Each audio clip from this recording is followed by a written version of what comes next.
খুব তাড়াতাড়ি আমাকে যেতে হবে মা, খুবই ভেবে চিনতে।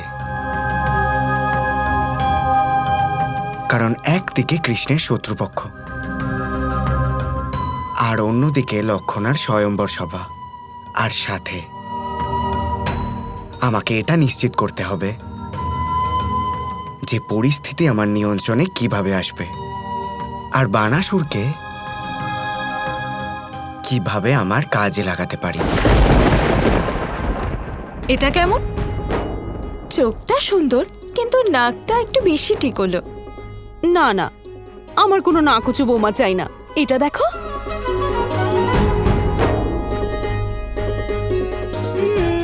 না, আমার অনিরুদ্ধর সাথে ওর গায়ের রং মিলছে না। এখনো আপনারা কন্যাদের মধ্যে খুঁত ধরতেই থাকবেন, নাকি নিজের পুত্রদের জন্য বধূ নির্বাচনও করবেন?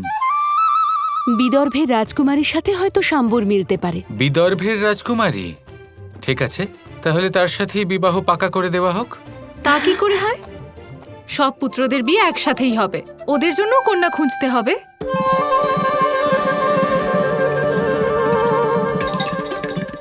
আমার অনিরুদ্ধর জন্য আমি পাত্রী বেছে নিয়েছি। এই দেখুন। আরে বাহ, ইনি তো খুব সুন্দরী। সব পুত্রদের বিবাহ হবে, কিন্তু অনিরুদ্ধের নয়। কিন্তু তা কেন? অনিরুদ্ধ তো স্বয়ম্বরে যাওয়ার যোগ্য হয়ে গেছে। বিবাহ তো দূরের কথা, আমি অনিরুদ্ধকে এই মহলের বাইরেও যেতে দিতে পারবো না। তুমি তো এমন করে বলছো যেন আসন্ন কোনো বিপদের কারণে ভীত হয়ে আছো। অনিরুদ্ধ বয়সে ছোট হতে পারে, কিন্তু ও সব থেকে যোগ্য এবং ওর বিবেকও আছে। আমি সব বুঝতে পারছি, কিন্তু এখন আপনাদের সকলকে এটা বুঝতে হবে যে আমি যেটা বলছি সেটা করাই উচিত হবে। এই মুহূর্তে অনিরুদ্ধের বিবাহের এই ভাবনা ত্যাগ করুন। এতেই আমাদের সকলের, আমাদের পুত্রদের দ্বারকার মঙ্গল নিহিত আছে। আশা করি আপনারা সকলে বুঝবেন।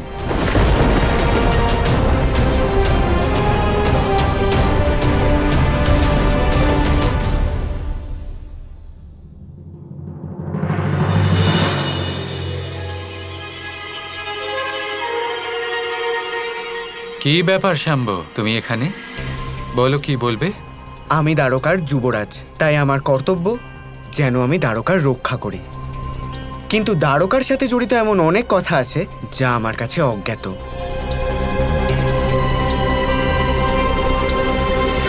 কোন বিষয় জানতে চাও তুমি? বানাসুর কে তিনি? শুনেছি নাকি খুবই শক্তিশালী তিনি, আর তিনি নাকি দ্বারকার শত্রু। কে বলেছে তোমাকে? প্রশ্নের বদলে প্রশ্ন। আপনি আমাকে সত্যিটা বলবেন নাকি আমাকে অন্য কোথাও থেকে জানতে হবে? এই বিষয়ে সত্য জানার তোমার কোনো প্রয়োজন নেই শাম্ব। এটাই ভালো হবে যে এই মুহূর্তে তুমি এই বিষয় থেকে দূরে থাকো।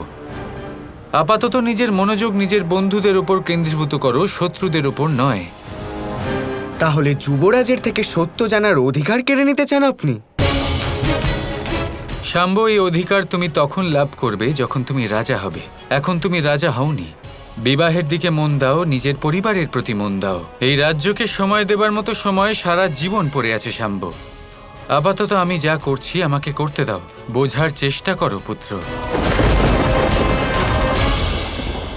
আমার শক্তি তো কেড়ে নিলেন আমার থেকে, কিন্তু আমার উত্তরদায়িত্ব কেড়ে নিতে পারবেন না আপনি। আমি যে কোনো পরিস্থিতিতে, যে কোনো মূল্যে দ্বারকাকে রক্ষা করবই। আর যদি আপনি আমাকে বানাসুরের ব্যাপারে না জানান, তাহলে আমি অন্য কারোর থেকে জেনে নেব।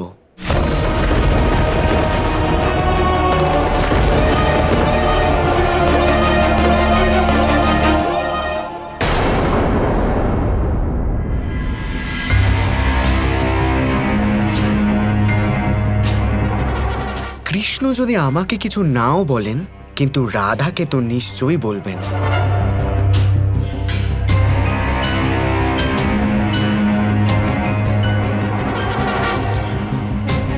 শাম্ব, কি হলো? আমার বাবার জন্য খুবই চিন্তা হচ্ছে।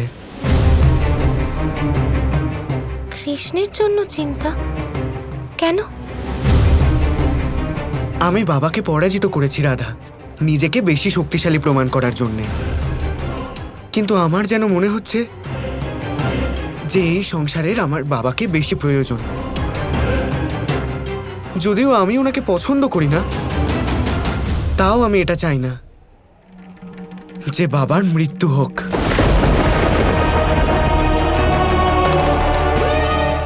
কৃষ্ণের মৃত্যু এরকম তুমি ভাবলেই বা কি করে শাম্ব? কেউ কৃষ্ণকে কিভাবে মারতে পারে? একজন শত্রু আছেন যিনি বাবার থেকেও বেশি শক্তিশালী, বানাসুর। বানাসুর? ইনি কে? আপনি জানেন না?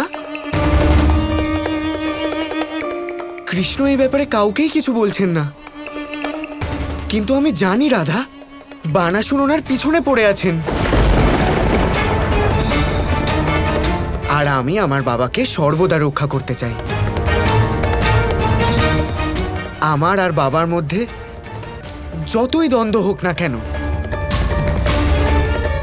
কিন্তু আমি এটা চাই না যে কোনো বাইরের ব্যক্তি এসে এর লাভ তুলুক।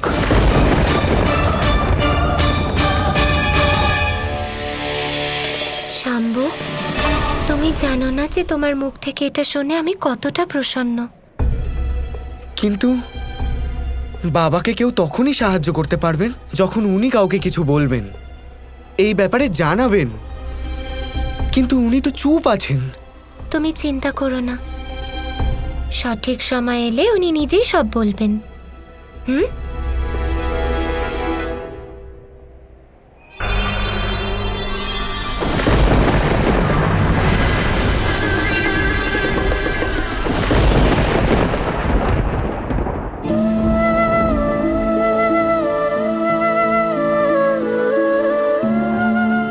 কৃষ্ণ, চিন্তিত হয়ে আছো কেন? আমাকে এটা বলো, এখানে সবার বিয়ে হচ্ছে, কিন্তু অনিরুদ্ধকে কেন বারণ করলে? কারণ অনিরুদ্ধের ভবিষ্যতে এমন এক বিপদ লেখা আছে যা আমিও আটকাতে পারবো না রাধা। এই ব্রহ্মাণ্ডের সব থেকে ঘাতক শক্তি আমাদের অনিরুদ্ধর উপর আক্রমণ করতে চলেছে। কোন শক্তি? বানাসুর। ওম মহাদেবায় নমঃ।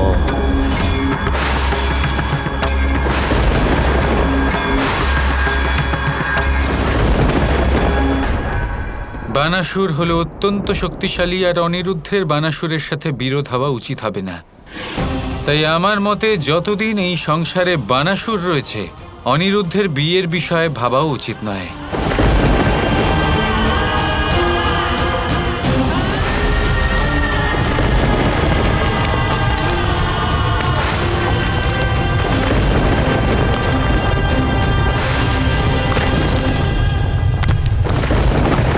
মহাদেব, এসব কি হচ্ছে? একজন ভক্ত তার ভগবানের জন্য তপস্যা করছে গৌরী। এ কেমন তপস্যা মহাদেব, যা কৈলাসে বিপর্যয় ঘটাচ্ছে? এটাই তো ভক্তির শক্তি গৌরী, যা স্বয়ং ভগবানকে টেনে ভক্তের কাছে নিয়ে যায়। বানাসুর কঠিন তপস্যা সকল পরাকাষ্ঠা পার করে ফেলেছে। এবার ওর কাছে যেতে আমি এক প্রকার বাধ্য, এবং আমি আনন্দিত। এমন কোনো বর দেবেন না আপনি ভোলানাথ, যার ফলে পরে অনুশোচনা হয়। দেবতারা ভবিষ্যৎ বিচার করে বর দেন না, বরং ভক্তের ভক্তিকে সম্মান জানানোর পর তাকে বর প্রদান করেন। বানাসুর যা চাইবে আমাকে তাকে তাই দিতে হবে। বানাসুরের মতো ভক্ত মানুষ, গন্ধর্ব এবং যক্ষদের মধ্যেও বিরল।